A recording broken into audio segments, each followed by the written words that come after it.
Hello everyone, welcome back to my channel lotus fiction. कैसे हैं आप सब गाइस? चलिए हम लोग अपनी स्टोरी को स्टार्ट करते हैं।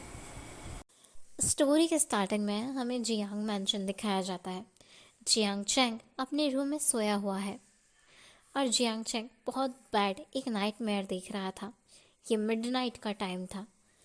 जियांग चैंग के नाइटमेयर में एक अल्फा जो बहुत बुरी तरीके से घायल था और दौड़ रहा था।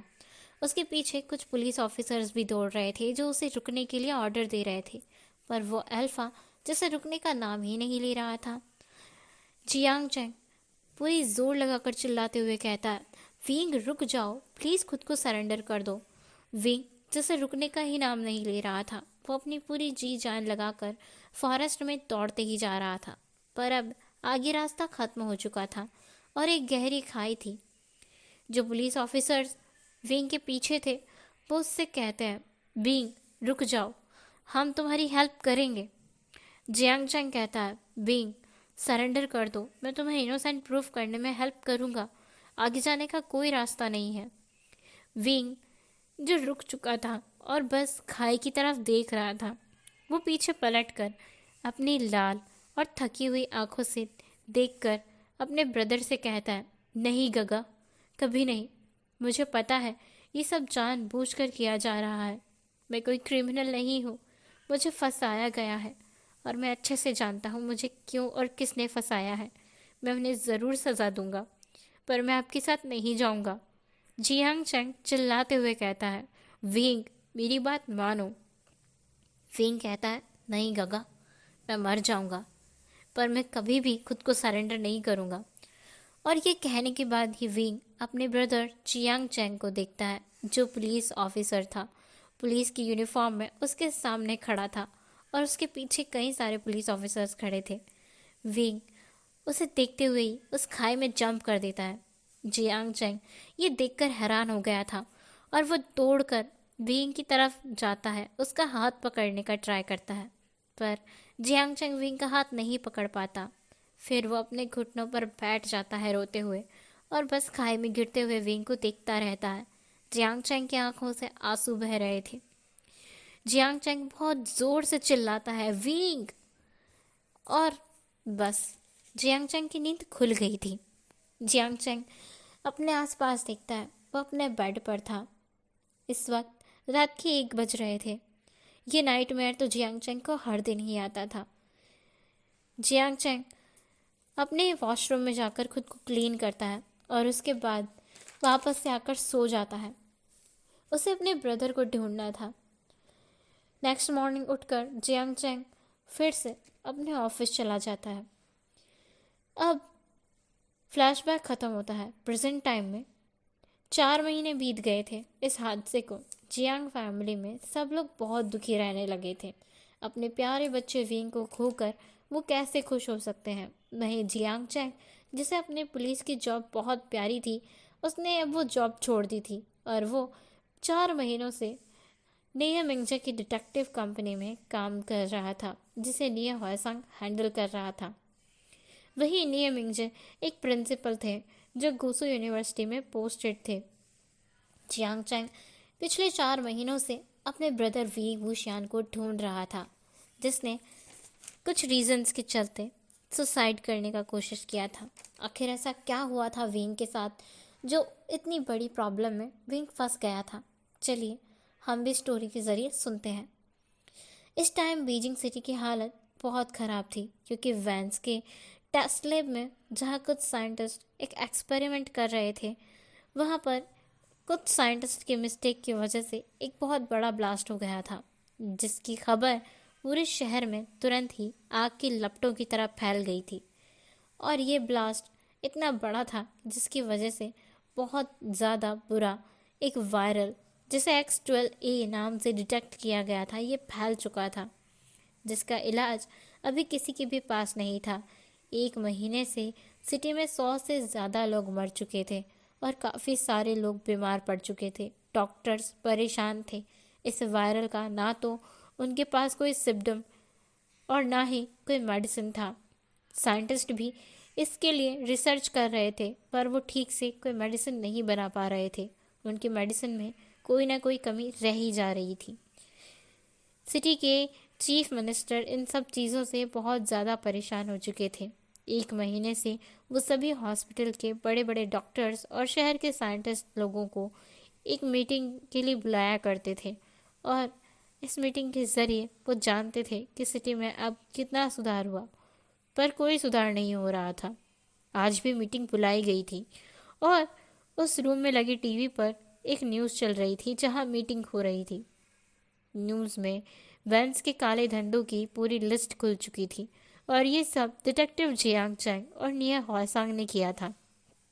एक क्लिप में निया हॉयसांग ने सवालों के जवाब देते हुए रिपोर्टर से कहा था, सिटी में फैले हुए इस वायरस का इलाज भी है और इसकी वजह भी हमारे पास है। इसे कैसे रोका जाए ये भी हमें पता है। कुछ रिपोर्टर सवाल करते हैं, आपको क्या लगता है इसे कैसे रोका जा सकता है और इसके पीछे वजह क्या है मिस्टर हॉयसांग? तो निया हॉयसांग जवाब देते हुए कहता है, साइंटिस्ट सीएन, जिनका नाम तो आप लोगों ने कभी ना कभी सुना ही होगा। सिर्फ मेडिसिन साइंटिस्ट सीएन ही है जो इसके लिए हमारी हेल्प कर सकते हैं, और जहाँ तक मुझे पता है वो एक बेहतरीन डॉक्टर है और एक परफेक्ट वो एंटीडोज बना सकते हैं। वो एक बेहतरीन मेडिसिन साइंटिस्ट भी है। उन्होंने कई रेयर बीमारियों पर रिसर्च की है और उनके लिए मेडिसिन डिस्कवर किया है। तुरंत ही सिटी के चीफ मिनिस्टर उस टीवी को बंद कर देते हैं और गुस्से से पूछते हैं, आप लोग क्या कर रहे हैं? अब तक आप लोगों ने क्या किया है? और ये कौन है? ये साइंटिस्ट सीएन कौन है जिसका जिक्र ये डिटेक्टिव कर रहे हैं? इसे कहीं से भी ढूंढ कर यहाँ लाओ और इस वायरल को रोकने के लिए कोई भी तरीका यूज़ करो, पर इसे फैलने से रोको। तभी गुसो यूनिवर्सिटी के ऑनर लैन कोरैन कहते हैं, सर, हम लोग इसे नहीं रोक पा रहे हैं। हमारे बनाए गए मेडिसिन ठीक से काम नहीं कर रहे हैं। वो पेशेंट्स को ठीक होने में हेल्प करते हैं, पर पता नहीं उनमें क्या कमी रह रही है कि पेशेंट पूरी तरह से ठीक नहीं हो पा रहे हैं। अब पेशेंट्स बढ़ते जा रहे हैं और इसे कैसे रोकें हमें यही समझ नहीं आ रहा।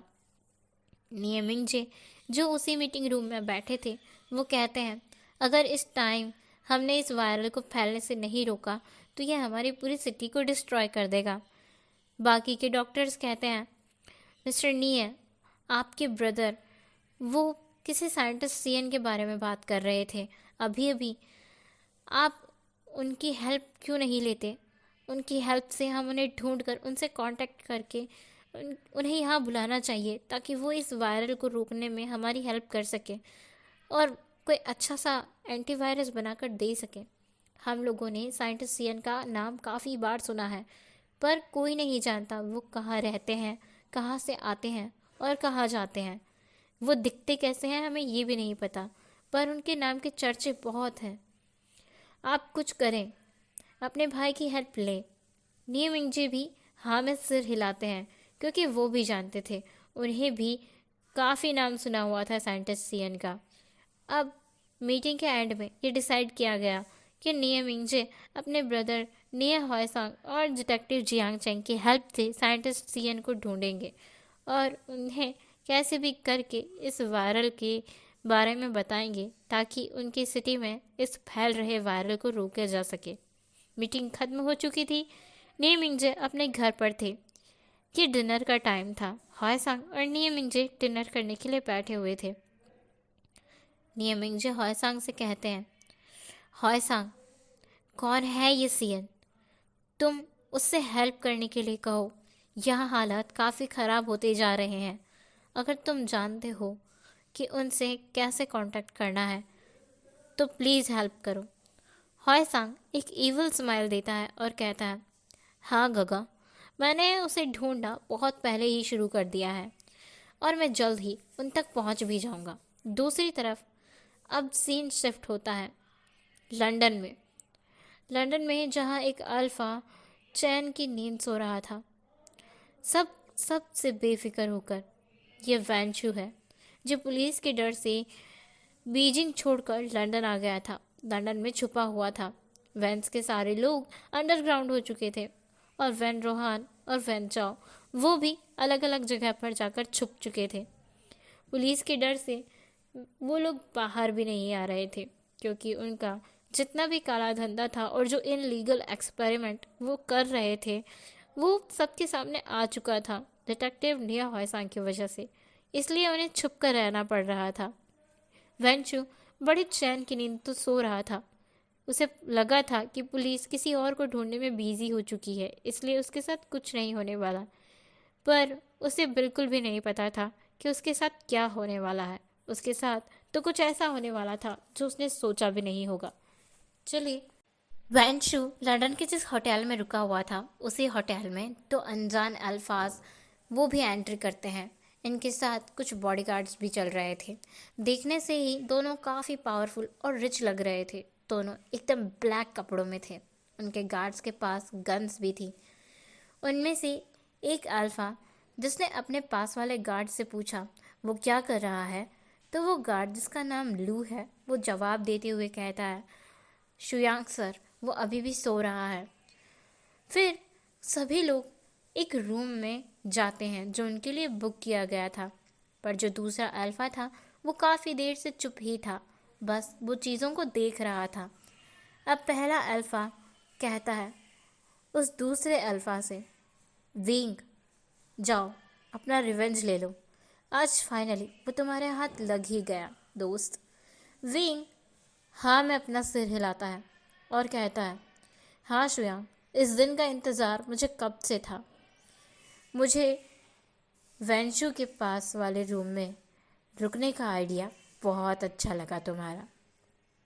शुयांग वेंशु के पास वाले रूम में ही रुका था। बींग सब कुछ चेक कराया था और लू को बोलता है, यहाँ किसी इनोसेंट पर्सन को हार्म नहीं होना चाहिए और वेंशु उसे मैं खुद ख़त्म कर दूंगा। तुम लोग बाकी का सारा मैस क्लियर कर देना। लू और शुयांग बोलते हैं, ओके बॉस। विंग बच गया था। विंग ने जब खाई में जंप किया था तो वो रिवर में गिरा था और वहाँ से उसे उसके दोस्त शुयांग ने ढूंढ लिया था। बाकी की चीज़ें आपको स्टोरी के साथ ही पता चल जाएगी। तो चलिए आगे सुनते हैं। वेंशु को बिल्कुल भी पता नहीं था कि आज उसके साथ क्या होने वाला है। ये उसकी ज़िंदगी का आखिरी दिन होने वाला था। विंग वो वॉशरूम में जाता है और अपने क्लोथ्स को चेंज करता है। रूम के विंडो को ओपन करके विंग वेंचू के रूम के एसी तक जाता है। छोटी सी दीवार पर चलकर, वहाँ बस थोड़ी सी ही जगह थी, इतनी कि बस एक पैर रखा जा सकता है। विंग उस पर चल कर जाता है और एसी को स्क्रू ड्राइवर से ओपन करता है। उसके पास एक पॉइजन था जो पाउडर फॉर्म में था। उसको एसी के सामने विंग डाल देता है। वहाँ से एक स्मृक के साथ विंग बाहर आ जाता है। विंग ने ये सारा काम आधे घंटे में कर दिया था। रूम में आके फिर से वो अपने क्लोथ्स को चेंज करता है। शुयांग और लू जो वहीं एक लैपटॉप स्क्रीन पर वेंशु को सोते हुए देख रहे थे, उसके रूम में उसने पहले ही किसी तरीके से एक हिडन कैमरा फिक्स करवा दिया था। जब शुयांग कहता है, सो अब चले विंग यहाँ से, विंग उस लैपटॉप पर वेंशु को देखता है तो कहते हैं, वेंशु तुम बहुत आराम से सो रहे हो। मुझे तुम्हारी नींद खराब करना अच्छा नहीं लग रहा था, इसलिए मैंने तुम्हारी नींद को और भी डीप कर दिया। अब तुम ऑल लाइफ ऐसे ही सोते रहो आराम से। विंग शुयांग की ओर देखता है। शुयांग बोलता है, डोंट वरी विंग, मैं अपना काम अच्छे से कर लूँगा, पहले तुम यहाँ से निकलो। लू बी केयरफुल एंड हाँ, इसके डेथ का न्यूज़ मुझे जल्दी ही दे देना। और हाँ, इसके डैड को इसकी डेड बॉडी पैक करके एज ए गिफ्ट सेंड करवा देना। लू जो हाँ में अपना सिर हिलाता है और शुयांग अब अपना काम करते हैं। पहले विंग को होटल से बाहर निकालता है और फिर उस होटल के सारे सीसीटीवी कैमरास जो एक बस एंट्री और एग्ज़िट डोर पर ही या फिर पार्किंग में ही लगाए गए थे, उन सबको हैक करके वहाँ से उनकी एंट्री और एग्ज़िट होने के सारे प्रूफ वो मिटा देता है।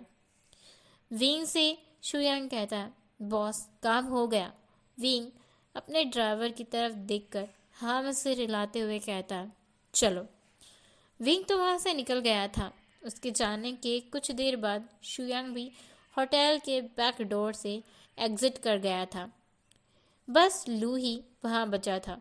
शुयांग और विंग दोनों अलग अलग रास्तों से गए थे और दोनों एक रेस्टोरेंट के सामने आकर मिले थे। फिर दोनों ही अपनी अपनी कार से बाहर निकलते हैं और हंसते हुए एक दूसरे को हाई फाई करते हैं। विंग, तुम्हारा एक दुश्मन तो गया, अब बस 3 और बचे हैं, उनका क्या करोगे? विंग कहता है, अभी तो सोचा ही नहीं है, पर पहले लंच करते हैं क्योंकि मुझे भूख लगा है।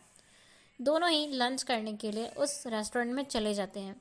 एक इंसान जो चुपकर से उनकी पिक्स क्लिक कर रहा था वो वहाँ छुपा हुआ था और ये चीज़ कुछ देर बाद ही शुयांग को पता चल जाती है। वो उस इंसान को अपने गन से शूट करने ही वाला था कि विंग उसे रोक देता है और बोलता है, शुयांग लंच करो, उसे जाने भी दो, मुझे पता है ये कौन है। शुयांग कहता है, मतलब? विंग हंसता है और बोलता है, कुछ दिनों में तुम्हें पता चल जाएगा। वैसे क्या तुमने लुका छुपी खेली है कभी?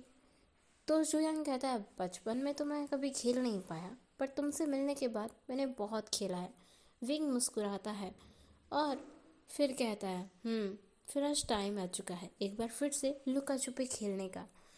विंग अच्छे से जानता था कौन इंसान उसे फॉलो कर रहा है, क्योंकि विंग अब एक माफिया बन चुका था। वो पहले वाला सीधा साधा सा हमेशा हंसने खेलने वाला और बेवकूफ़ों जैसी हरकतें करने वाला विंग नहीं रहा था। उसके साथ जो पास्ट में हुआ उसके बाद विंग बहुत ज़्यादा बदल गया था। विंग ने अपना नाम और अपनी पहचान भी बदल लिया था, सीएन। इस नाम से विंग ने अपनी मेडिकल की स्टडीज़ कंप्लीट कर ली थी। वो अब थाईलैंड में शिफ्ट हो चुका था और यहाँ लंदन वो बस अपना मिशन कंप्लीट करने आया था। लंच कर लेने के बाद ही शुयांग और विंग एयरपोर्ट के लिए निकलते हैं और फिर से थाईलैंड आते हैं। अब हमें विंग का दिखाया जाता है जो अपने घर पर था और रेस्ट करते हुए अपने पास्ट लाइफ के बारे में सोच रहा था, जब वो एक डॉक्टर बनने का सपना देखा करता था, जब उसे अपने फैमिली के साथ रहना, मस्तियाँ करना, सबको दोस्त बनाना, घूमना फिरना और स्टडी करना पसंद था। विंग एक अच्छा डॉक्टर और मेडिसिन साइंटिस्ट बनना चाहता था। उसके कॉलेज का पहला दिन था और विंग बहुत ज़्यादा खुश था। अपने कॉलेज के पहले ही दिन विंग अपने लवर वांग जी से मिला था। वांग जी को देखते ही विंग को वांग जी पसंद आ गया था। विंग अपने कॉलेज में जा रहा था। विंग अपने कॉलेज में रेगुलर स्टूडेंट था और उसका आए दिन वांग जी से आमना सामना होता ही रहता था। कभी वांग जी जानबूझकर विंग के सामने आता और कभी अनजाने में दोनों टकरा जाते। किस्मत भी उन दोनों को मिलाना चाहती थी। एक दिन विंग अपने लाइब्रेरी जाता है। कॉलेज की लाइब्रेरी से उसे कुछ बुक्स इशू करवानी थी। वहाँ पर वांग जी बैठकर स्टडी कर रहा था। विंग को वहाँ पर कोई और दिख ही नहीं रहा था, तो वो वापस जाने वाला था। वांग जी से रुक कर कहता है, अरे कहाँ चले तुम, कुछ चाहिए था तुम्हें? वांग जी बहुत खुश था और बहुत बड़ी सी स्माइल चिपकाए हुए अपने फेस पर वो विंग से बोल रहा था। विंग कहता है, मुझे कुछ बुक्स चाहिए थी, पर अभी तो मुझे यहाँ कोई नहीं दिख रहा है, इसलिए मैं वापस जा रहा हूँ। वांग जी पाउट बनाते हुए कहता है, मैं तुम्हें दिख नहीं रहा हूँ क्या? इतना अच्छा खाता ओमेगा तुम्हारे सामने खड़ा है और तुम्हें कोई नहीं दिख रहा? विंग वो अपने सर को खुजाते हुए कहता है, मतलब मुझे यहाँ पर लाइब्रेरियन नहीं दिख रहा है, मुझे उनसे बुक्स लेनी थी। वांग जी लाइब्रेरियन की सीट पर बैठते हुए कहता है, हाँ तो मुझसे कहो ना कौन सी बुक्स चाहिए, मैं तुम्हें सारी बुक दे दूँगा। फिर विंग शॉक्ड हो जाता है। उसे लगा था वांग जी स्टडी कर रहा है, पर वो लाइब्रेरियन भी है। वांग जी कहता है स्माइल के साथ, अरे इतना शॉक्ड होने की ज़रूरत नहीं है, वो असल में मुझे कॉलेज का सारी जगह अच्छे से पता है और यहाँ पर कौन सी जगह क्या चलता है ये भी मुझे पता है, इसलिए मैं तुम्हें बुक्स दे सकता हूँ। ऐसे ही विंग और वांग जी साथ में कॉलेज की एक ट्रिप पर भी गए थे। दोनों उस ट्रिप में भी साथ साथ थे। वांग जी एक भी मौका नहीं छोड़ता था विंग के पास होने का। विंग को भी वांग जी की कंपनी और पास होना बहुत अच्छा लगने लगा था। विंग को वांग जी बहुत पसंद आ गया था। दोनों एक दूसरे के साथ अच्छा वक्त बिताते थे। अब दोनों अच्छे दोस्त बन गए थे और उनकी दोस्ती धीरे धीरे प्यार में भी बदल गई थी। इन सब चीज़ों की खबर फिलहाल तो लैन कुरैन को नहीं थी, पर धीरे धीरे उन्हें सब लोग नोटिस करने लगे थे। विंग और वांग जी ज़्यादातर टाइम एक साथ रहते, एक साथ स्टडी करते, एक दूसरे के साथ बातें करते थे। और अब तो वांग जी ने विंग को ऑफिशियली प्रपोज कर दिया था। विंग नहीं कर पाया था, पर वांग जी ने वैलेंटाइन डे के दिन कॉलेज में सबके सामने विंग को प्रपोज कर दिया था और विंग ने उसे एक्सेप्ट भी कर लिया था। विंग अल्फा होकर जो नहीं कर पाया वो वांग जी ने कर दिया था। वांग जी बिल्कुल भी नहीं चाहता था कि उसके हाथ से विंग के जैसा अल्फा निकल जाए जो मल्टी टैलेंटेड है। बाकी अल्फाज में बहुत सी कमियां थी, पर वांग जी के हिसाब से विंग में कोई कमी नहीं थी। विंग को कुकिंग आती थी, सिंगिंग आती थी, वो बहुत चीज़ें बहुत फास्टली सीख भी जाता था और विंग का नेचर बहुत कूल था, बहुत कामिंग था। विंग थोड़ी बहुत शरारतें भी करता था। यही सब वांग जी को विंग में चाहिए था या अपने होने वाले पार्टनर में चाहिए था। विंग एक हम्बल अल्फा था जो सब लोगों की हेल्प करता था, छोटे बड़े सबकी रिस्पेक्ट करता था। वांग जी को तो विंग बहुत पसंद था, पर वांग जी के डैड लैन कुरैन जो गुसू यूनिवर्सिटी जैसी एक बड़ी एजुकेशन फील्ड के ऑनर थे, वो बिल्कुल भी विंग के साथ अपने बच्चे को नहीं देखना चाहते थे। उनके लिए तो विंग एक मिडिल क्लास फैमिली का मेंबर था और उन्हें अपने वांग जी के लिए एक बहुत अच्छी फैमिली चाहिए थी जो उन्हीं की तरह बहुत रिच हो, बहुत ज़्यादा अच्छा नाम रखती हो। उनके लिए नाम ज़्यादा मैटर करता था। जब उन्हें विंग और वांग जी के रिलेशनशिप की खबर लगी थी, तब उन्होंने विंग को कॉलेज से उठवा लिया था कुछ गुंडों के ज़रिए, और उन्होंने विंग को बहुत पिटवाया भी था। उनके सामने ही विंग को मारा पीटा गया था। इसकी खबर वांग जी तक भी पहुंच गई थी। उसके गार्ड्स ने वांग जी को बता दिया था और वांग जी दौड़ते हुए अपने डैड के ऑफिस पहुंचा था। पर जब वो अपने डैड के ऑफिस गया था तो विंग को उन लोगों ने ऑफिस के नीचे वाले अंडरग्राउंड रूम में लॉक करके रख लिया था। वांग जी अपने डैड से बहुत बुरी तरीके से झगड़ा भी करके आया था। लैन कुरैन ने वांग जी से तो कुछ नहीं कहा था, पर विंग को जाकर उन्होंने बहुत कुछ सुनाया था और विंग से वांग जी को दूर रहने के लिए भी कहा था। पर वांग जी और विंग इतना सब हो जाने के बाद भी एक दूसरे से दूर नहीं हुए थे। विंग ठीक होने के बाद फिर से कॉलेज ज्वाइन कर चुका था और वांग जी के साथ ही रहता था। विंग ने तय कर लिया था वांग जी उसका ओमेगा ही बनेगा, और वांग जी जो पूरी तरीके से जिद पर अड़ चुका था, उसे अगर कोई अल्फा चाहिए था तो विंग। वांग जी अपने डैड से अक्सर अब जबान लड़ाने लगा था। वो बच्चा जो अपने डैड की रिस्पेक्ट करता था, उनके आगे कभी बोलता नहीं था, एक अल्फा से प्यार कर लेने के बाद वो अपने डैड से अब बहस भी करने लगा था, उनसे ऊंची आवाज़ में बात भी करने लगा था और उन्हें डिसऑबे भी करने लगा था। यही सब चीज़ें लैन कुरैन को गुस्सा दिलाती जा रही थी और इसी वजह से लैन कुरैन विंग के करियर को डिस्ट्रॉय करने पर उतर आए थे। पर वांग जी और लैन चचन के रहते वो ऐसा कर नहीं पा रहे थे। विंग और वांग जी की स्टडीज़ ऑलमोस्ट कंप्लीट हो चुकी थी। उनका फाइनल ईयर का इंटर्नशिप चल रहा था जब विंग के साथ बहुत ज़्यादा प्लानिंग करके एक बहुत बुरा खेल खेला गया था, जिसकी वजह से विंग अपनी फैमिली से, अपने फ्रेंड्स से, अपने डॉक्टर की स्टडी से सबसे दूर विंग को होना पड़ गया था। क्या हुआ था ऐसा? प्रेजेंट में विंग अपने ख्यालों से बाहर आ गया था। विंग के रूम पर किसी ने नॉक किया था। एक सर्वेंट वो विंग से कहती है, सर आपसे मिलने के लिए लू आया है। लू वही बॉडीगार्ड है जिसे विंग लंदन में छोड़कर आया था। लू जब आता है तो विंग उससे कहता है, सो तुमने अपना काम कर दिया? लू एक स्माइल के साथ कहता है, बॉस आपका बताया गया गिफ्ट पैक करके उसके लोकेशन पर भेज दिया गया है। 2 दिन में वो उस जगह पहुंच जाएगा। फ़िलहाल मुझे ये पता चला है कि चाइना जाने वाली सभी फ़्लाइट्स को रोक दिया गया है, इसीलिए उसे जाने में शायद थोड़ा टाइम लग जाएगा। विंग जो ये सुनकर शॉक्ड होते हुए कहता है, चाइना जाने वाली फ़्लाइट्स को रोक क्यों दिया गया है? तो लू उन्हें बताता है, बॉस असल में पता चला है कि चाइना में एक प्रॉब्लम चल रही है जिसकी वजह से वहाँ की गवर्नमेंट ने वहाँ से आने वाली सभी फ़्लाइट्स को रोक दिया है और इस वक्त हमें नहीं पता कि वहाँ क्या चल रहा है। तो विंग अपने फ़ोन को निकाल कर रिसेंटली चाइना में और बीजिंग में क्या चल रहा है वो सर्च करता है। तो विंग को पता चलता है कि चाइना में एक बहुत बुरा वायरल फैल गया है। बैंस की लैब में जहाँ रिसर्च हो रहा था वहाँ जो ब्लास्ट हुआ उसकी वजह से काफ़ी सारी जहरीली गैसें हवा में घुल मिल गई हैं, और जिसकी वजह से अब लोगों का सांस लेना भी मुश्किल हो गया है, और धीरे धीरे करके लोग बीमार पड़ रहे हैं, और दम घुटने की वजह से लोग मर भी रहे हैं। विंग काफ़ी कुछ वहाँ के बारे में पढ़ता है, न्यूज़ देखता है, तब उसे सब कुछ समझ आता है। विंग सोच रहा था कि अगर जल्दी ही कुछ नहीं किया गया तो ये पूरे कंट्री के लिए एक बहुत बड़ी प्रॉब्लम बन जाएगा और लाखों मासूम लोग उनकी जानें चली जाएगी। पर विंग अपनी ज़िद को भी नहीं छोड़ना चाहता था। विंग दोबारा बीजिंग नहीं जाना चाहता था। विंग ने सोच लिया था वो कभी बीजिंग नहीं जाएगा, लेकिन जिन लोगों ने उसकी लाइफ को डिस्ट्रॉय किया है उन लोगों को वो अच्छा खासा सबक सिखाएगा। अब विंग शुयांग को कॉल करता है और उससे ये सब चीज़ें पूछता है। तब जाकर शुयांग उसे बताता है कि हाँ, इसीलिए वेनचाओ और वेनशु बीजिंग से बाहर निकले हैं। वेनशु तो जा चुका है, पर वेनचाओ अभी तक हमें मिला नहीं है। जल्दी ही हम उसे ढूंढ लेंगे, फिर तुम उसे भी वेनशु के पास पहुंचा देना।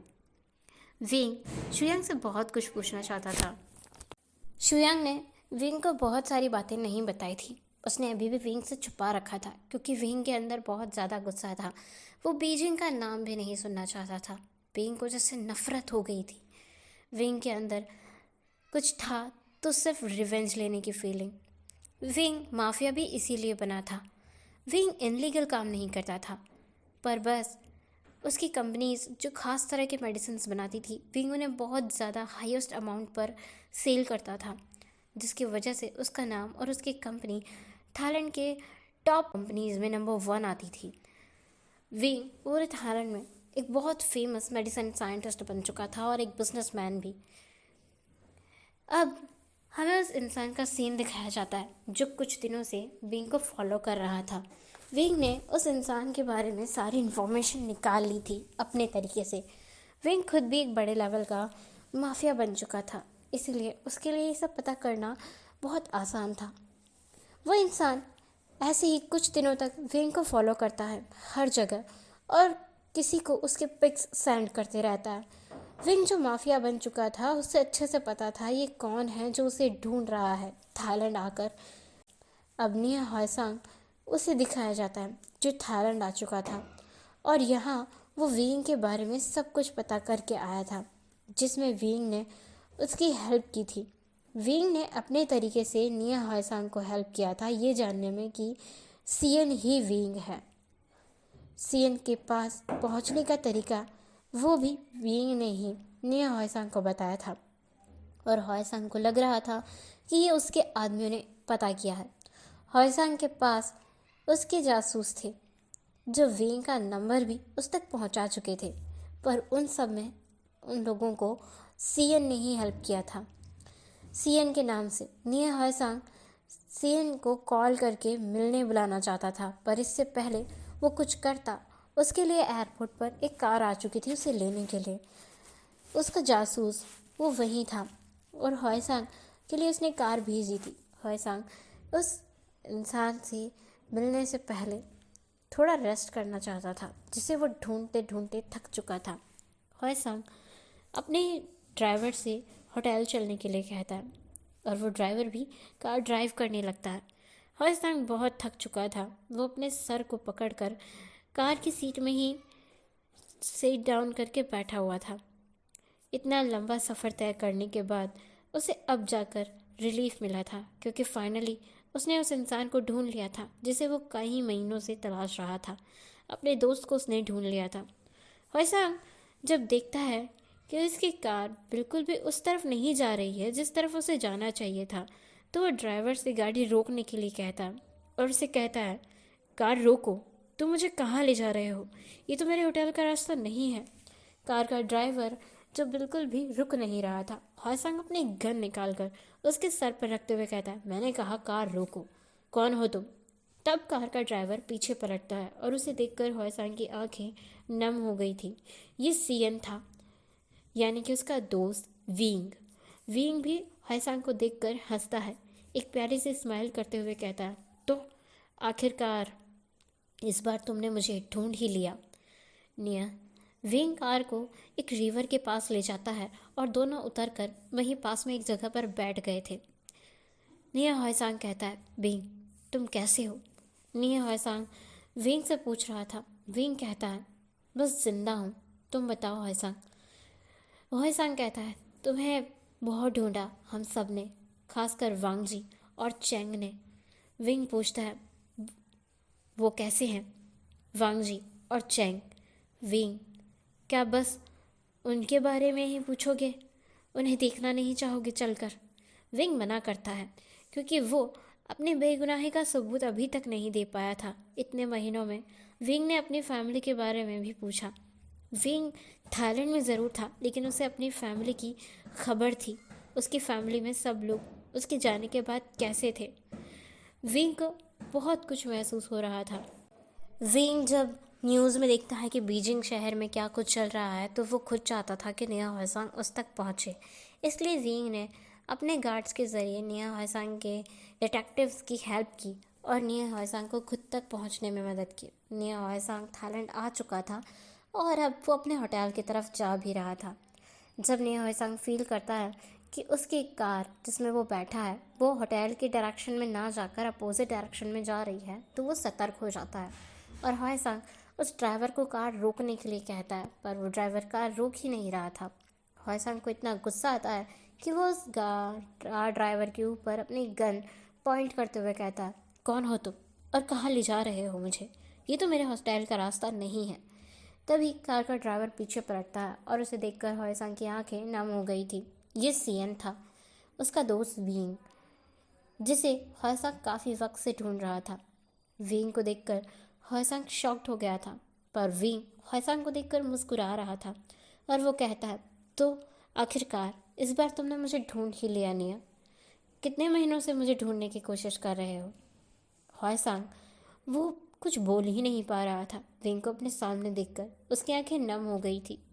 इतना सब कुछ उसके दोस्त के साथ बीत गया था और वो इतने महीनों के बाद अपने दोस्त को जिंदा देखकर खुश हो रहा था। उसकी खुशी का ठिकाना नहीं था। वो पहले जी भर कर अपने दोस्त को देख तो ले। विंग कार को ले जाकर एक रिवर के पास रोकता है, जहाँ दोनों उतरकर पास ही में एक जगह पर बैठ जाते हैं। फिर हॉयसांग अपनी चुप्पी तोड़ते हुए पूछता है, विंग तुम कैसे हो? हॉयसांग के पूछते ही विंग कहता है, बस जिंदा हूँ, तुम बताओ हॉयसांग। तुम बहुत थके हुए लग रहे हो। हॉयसांग कहता है, तुम्हें देख लिया, अब थकान खत्म हो गई। हमने तुम्हें बहुत ढूंढा, खासकर वांग जी और चैंग ने। विंग पूछता है, वो दोनों कैसे हैं? वांग जी कहता है, चैंग गगा। विंग, क्या बस तुम उनके बारे में पूछोगे ही, उन्हें देखना नहीं चाहोगे चलकर? विंग मना करता है। विंग की आंखें भी नम हो गई थी। विंग कहता है, मैंने वादा किया था चैंग गगा से, मैं अपना आप को इनोसेंट प्रूव करूँगा, एक दिन ज़रूर लौटूंगा। पर इतना वक्त बीत गया, ना मुझे कोई सबूत मिला और ना ही मैं इतने महीनों में खुद को इनोसेंट प्रूव कर पाया। वंचू मिला तो था, पर मैंने उसे मार दिया। उसे देखकर मुझे गुस्सा आया। उससे तो मुझे अपने वांग जी का भी बदला लेना था। उसने कैसे वांग जी के बारे में सोच लिया कि वो वांग जी से शादी करेगा? कैसे उसने सोच लिया कि वो वांग जी को अपना बनाएगा? वांग जी तो बस मेरा है और मैं उसे किसी का होने नहीं दूंगा, चाहे वो किसी भी हालत में क्यों ना हो। वांग जी की बात करते करते जब विंग ये सब बोल रहा था, तो हॉयसांग कहता है, उसी वांग जी के खातिर क्या तुम वापस नहीं आओगे? वो वांग जी तुम्हारा इंतज़ार कर रहा है, तुम्हारे लौटने के लिए एक एक पल गिन रहा है। विंग, क्या तुम अपनी फैमिली के लिए भी वापस नहीं आना चाहोगे? ये सब हॉयसांग विंग को बताता है और फिर हॉयसांग विंग को बताता है बीजिंग में क्या कुछ चल रहा है। ये सारी खबरें जब विंग को डिटेल में पता चलती है, तब जाकर विंग ये सब कुछ सोचता है। विंग ने तय किया था वो ज़रूर जाएगा, पर इतनी आसानी से तो नहीं जा सकता। उसके पास कोई सबूत नहीं है अपनी बेगुनाही साबित करने का। अगर वो गया तो उसे फिर से लॉकअप में बंद कर दिया जाएगा, उस पर फिर से इन्वेस्टिगेट होगी और इस बार शायद उस पर ज़्यादा चार्जेस लगाए जाएंगे। शायद फिर से उसकी फैमिली को टारगेट किया जाएगा। इस बार भी हॉयसांग जब विंग के अंदर के फीलिंग्स को महसूस करता है तो वो कहता है इस बार वैसा कुछ नहीं होगा विंग, जैसा पिछली बार हुआ था। तुम्हें जितने सबूत चाहिए बेगुनाही के, वो सब सबूत मेरे पास है। मैं तुम्हारी हेल्प करूँगा। इस बार तुम्हें बेकसूर साबित किया जाएगा विंग। इस बार जितने भी सबूत पिछली बार नहीं हमें मिले थे वो सब मुझे मिल चुके हैं। विंग, वापस चलो, हमारी हेल्प करो। वो शहर कभी भी मैं वहाँ नहीं जाऊँगा। अब मैं मर चुका हूँ और जो ज़िंदा है वो सीएन है हौसाम। सीएन सिर्फ सीएन है। सीएन का किसी से कोई रिश्ता नहीं है। मैं वापस उस सिटी में जाकर उस सब चीज़ों को फिर से फील नहीं करना चाहता। निया हौसांग कहता है अपने वांगजी और फैमिली के लिए भी। वो वांगजी जो तुम्हें प्यार करता था, तुम्हारा इंतज़ार करते करते वो एक जिंदा लाश बन चुका है। विंग, कितने दर्द में है वो, देखोगे नहीं? रुको, मैं दिखाता हूँ वो कहाँ है। तुम्हारे प्यार में उसने क्या क्या कर दिया है और वो क्या से क्या बन गया है। विंग के सामने नियो हसांग अपने फ़ोन में एक क्लिप चलाकर रख देता है। विंग देखता है वांगजी पागल खाने में था, खुद से बातें कर रहा था, उसे बेड़ियों में बांध कर रखा गया था। विंग ये देखकर हैरान था, परेशान था, उसकी आंखों में नमी थी। उसकी मॉम मैडम यू, वो बीमार थी, बेड पर लेटी हुई थी, अपने विंग का नाम लेती रहती थी। जियांग चैंग जो पागलों की तरह हर पल विंग को ढूंढता फिरता था। अब जाकर तुम मिले हो, इस शहर के लिए ना सही, मासूम लोगों के लिए, अपनी फैमिली के लिए सीएन को आना ज़रूरी है। मैं वादा करता हूँ उन सबको सज़ा दिलाने में इस बार तुम्हारा पूरा साथ मैं दूंगा। विंग बनकर ना सही, सीएन बनकर तुम हमारी हेल्प करो। अपनी ताकत, अब तुम्हारे पास काफ़ी ताकत है। सीएन बनकर तुम्हें विंग को इनोसेंट प्रूफ करने के लिए आना होगा। एक बार लौट कर चलो, एक नए नाम और एक नए पहचान के साथ। विंग हॉयसांग की बातों का कोई जवाब नहीं दे रहा था, लेकिन विंग बहुत गहरी सोच में डूब चुका था। विंग हॉयसांग को शुयांग के घर ले आता है और उसे मिलाता है। विंग पूरी रात सो नहीं पाया था और विंग ने बहुत कुछ सोचा था। निया हॉयसांग की बातें और सब कुछ सोचने के बाद विंग ने ये तय कर लिया था कि वो बीजिंग लौट कर जाएगा, अपना रिवेंज भी लेगा और हज़ारों मासूम लोगों की जान भी बचाएगा। वो लोगों को मरने के लिए नहीं छोड़ सकता। आखिर वो एक डॉक्टर बनना चाहता था और ये उसकी ड्यूटी बनती है। नेक्स्ट मॉर्निंग विंग अपने डॉक्टर की ड्रेस में रेडी होकर नीचे आया था। उसने फेस पर मास्क वेयर किया हुआ था और आंखों पर चश्मा लगाया हुआ था। विंग को देखकर निया हॉयसांग और शुयांग बहुत खुश हो गए थे। शुयांग भी विंग के साथ बीजिंग जाने वाला था। वो लोग अपने प्राइवेट प्लेन से बीजिंग लैंड करते हैं। बीजिंग आने के बाद जब कार से विंग को उसके घर की तरफ ले जाया जा रहा था, जहां विंग यानी डॉक्टर सीएन के रुकने का अरेंजमेंट किया गया था, तो विंग पूरी बीजिंग सिटी को देखते हुए उस मोमेंट को याद कर रहा था जब वो पहले दिन अपने घर से कॉलेज के लिए निकलने वाला था। उसे अपनी फैमिली की बहुत याद आ रही थी। वो अपनी फैमिली के साथ बिताए हुए अपने सभी मोमेंट्स को याद कर रहा था और आखिर में उस मोमेंट को याद कर रहा था जब बहुत बुरी तरह से उसे इस शहर से निकलना है। पड़ा बीजिंग था। सिटी के सेंटर में जियांग फैमिली का घर है और हमेशा से ही यहाँ शांति नहीं होती है। जियांग्स एक मिडिल क्लास फैमिली है जिसमें 5 मेंबर्स हैं। ये सुबह का टाइम है, अभी 7 बज रहे हैं और मैडम यू जियांग ज्ञानली के साथ किचन में ब्रेकफास्ट बना रही है और उससे बातें कर रही है। जियांग फैंगम्यान हॉल में बैठकर न्यूज़पेपर रीड कर रहे हैं और जियांग चैंग वो नहा रहा है, ज़ोर ज़ोर से अपनी बेसुरी आवाज़ में गाना गाते हुए, क्योंकि ये सर्दियों का टाइम है और इस वक्त पानी बहुत ज़्यादा ठंडा है क्योंकि लाइट चली गई है। इस वजह से अब जियांग चैंग की कुल्फ़ी जम गई है ठंडे पानी से नहाकर और उसकी बेसुरी आवाज़ सुनकर जियांग फैंगम्यान इरिटेट हो रहे हैं। पर जियांग ज्ञानली वो मुस्कुरा रही हैं और वो मैडम यू से कहती हैं, मम्मा देखा आपने, ये कितना ज़्यादा ड्रामेबाज है। तो मैडम यू कहती हैं, हाँ होगा क्यों नहीं, अपने डैड पर जो गया है। जियांग फैंगम्यान जो सारी बातें सुन रहे थे वो कहते हैं, अच्छा घूम फिर कर सारी बातें मुझ पर ही क्यों आ जाती हैं। मैडम यू कहती हैं, अब तो बात ना ही करें तो अच्छा रहेगा, आप कभी कोई काम टाइम से पूरा करते भी हैं। तो फैंगम्यान कहते हैं, अरे अब कौन सा काम नहीं किया मैंने जो तुम मुझ पर इस तरह से गुस्सा हो रही हो। यान ली तुम ही पूछो बेटा अपनी मम्मा से। यानली अपने पेरेंट्स की फाइट देखकर मुस्कुराती है और कहती है, डैड आपने विंग को पैसे दिए या नहीं? आज वो अपने कॉलेज एडमिशन के लिए जाएगा और हाँ, आज से ही उसके फर्स्ट ईयर की स्टडी स्टार्ट होने वाली है। तो जियांग फैंगमियान कहते हैं, हाँ बेटा मैंने उसे कल ही पैसे दे दिए हैं, तो अब अपनी मामा से कहो मुझ पर गुस्सा ना करें। वैसे ये बताओ हमारा होने वाला डॉक्टर प्रिंस कहाँ है? अभी तक उठा क्यों नहीं है? जियांग चैंग जो अब तक नहा कर निकल चुका था बाथरूम से और अपनी कमर पर टॉवल फिक्स कर रहा था, वो कहता है अपने बालों को ठीक करते हुए, डैड आपका डॉक्टर अभी तक अपने सपनों में किसी का ऑपरेशन ही कर रहा होगा। ये कहते ही वो हंसने लगता है और उसे देखकर घर के सभी लोग हंसने लगते हैं। जियांग चैंग यानली से छोटा था और उसे घर में सबकी जासूसी करने का पूरा शौक था। यानली जिसकी नज़रें फ़ोन की स्क्रीन पर बार बार जा रही थी और वो मुस्कुरा रही थी। जियांग चैंग यानली को देखकर कहता है, वैसे शिजे आजकल आप बहुत ज़्यादा बिजी हो गए हो। क्या बात है, आजकल आपको हमारा तो कोई ख्याल ही नहीं रहता है।